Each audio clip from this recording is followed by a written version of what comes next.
POCO X8 Pro as a remote controller to your TV. Let me quickly show you how you can do that. So first of all, on your POCO, you have to open this application screen and you are looking for a Mi Remote application. You have to just open it, and first of all, when you are opening this, you will have to grant all of those permissions.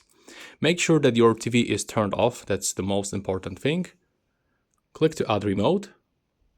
And here select for what device. So for me, it will be for TV. And now when you select TV, you have to select your TV brand. In my case, it's LG, so I have to mark it and select that TV is not turned on. Is TV on? No, it's off. So now I have to point the remote at TV and the top button. And why I have to point it? Because here at the top, you can find the IR blaster. This dot over here is the IR blaster. So we have to point our phone like this. And now we have to click on the power button. And does the device turn on? No. So we got another configuration. One more time. Let's see. Yeah, as you can see right now, it works. It just turns on. So it means that this configuration works and I have to click yes.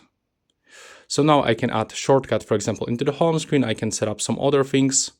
And now if you click on the right upper corner, you will actually apply this. So we have to click here. And now as you can see, I can, for example, volume up. There we go. Or change a program or open some things. And that's how I can actually do this step by step.